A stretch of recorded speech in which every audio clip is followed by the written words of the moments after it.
What is up mga karepo? Welcome kayo sa panibagong Repo Update. Alright mga karepo, no? Disclaimer lang, tong video na to is vlog ko talaga to. Ang nangyari dito is walang sounds. So yan, nag-babaking track tuloy. Nag-ano na lang ako, voice over na lang ako. Yan, bumili lang ako ng 2 mask. Dahil wala na akong mask para sa helmet. Yan. So, pauwi na ako niyan, galing ako sa vlog ko. Nagpunta ako sa warehouse dun sa Quezon City, sa Pasig. So, yan. That time, pauwi na ako niyan. So, may nadaanan lang ako dyan. Ipapakita ko sa inyo.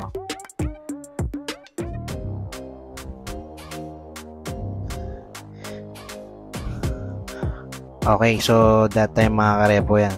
Tinabi ko na yung binili ko mask. So, go na ako niyan. So, kaya nagkaganon mga karepo, no?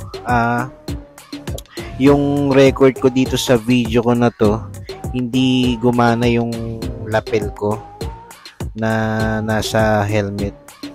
Ang nangyari kasi, pag uwi ko sa bahay, doon ko na lang nalaman na naka cellphone yung lapel ko. Kasi yung lapel ko, meron siyang switch na camera tsaka cellphone.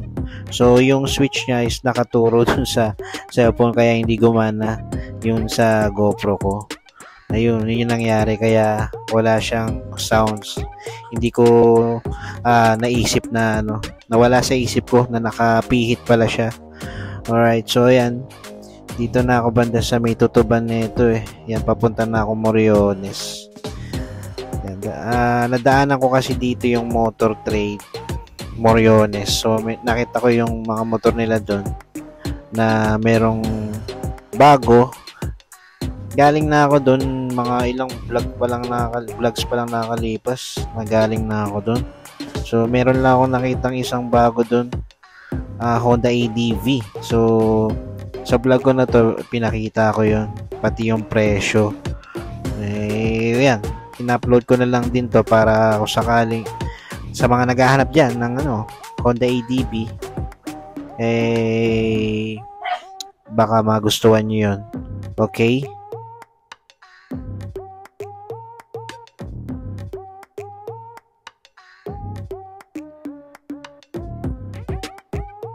Yan. So, binabaybay ko na ito yung kahabaan ng Dagupan Street, Tondo, Manila. So, yan. Moto vlog lang. So, yan, galing ako sa Abad Santos, lumiko ako dyan, papuntang Dagupan, tapos kakanan dito, Moriones na. Itong nasa kaliwa ko, tutuban yan. Yan, sa mga hindi familiar sa lugar na to, ayan tutuban.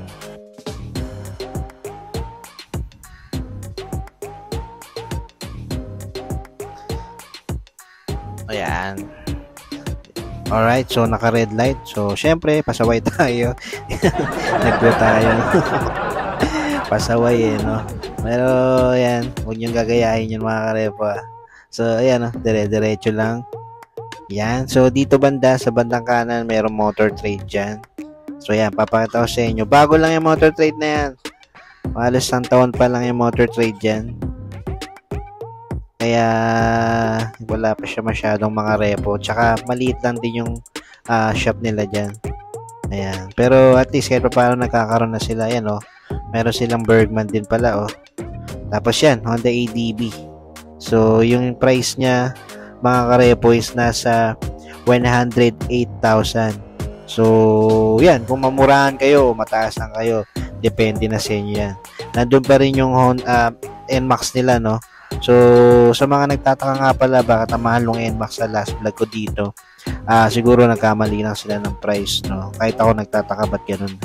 So, yan, check nyo na lang dyan kung sakaling natipuan nyo yung NMAX na yan, Pero ito, tong ADV, kahit pa paano, medyo mababa na siya, nasa 108. So, depende pa rin sa inyo yan mga karepo. Alright, tapos pag ginawa siya ng installment, yan, pakita ko dyan yung meron siyang down payment na 5,419 tapos ang monthly niya is 4,919. Yan. Kung trip nyo, pwede niyo silang puntahan dyan. Ilalagay ko dyan sa description saka sa comment section yung nila, address tsaka contact number nila para kung sakali, pwede nyo silang tawagan or punta na rin kayo sa ano nila sa branch nila.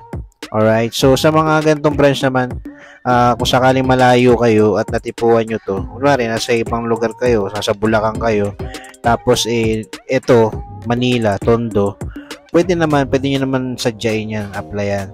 At sa payment naman yan na mangyayari dyan doon na kayo magbabayad sa pinakamalapit na motor trade na branch sa inyo. Alright, so yun lang mga karepo, pinakita ko lang to, no? So naisip ko lang i-upload to para makita nyo na din. Okay, so buo kasi itong video na to, kaya lang hindi ko na siya sinama lahat. Yan, ito na lang ipinakita ko sa bandang dulo na lang talaga. Alright, so yun mga karepo, hanggang dito na lang. Maraming salamat sa inyo. Alright.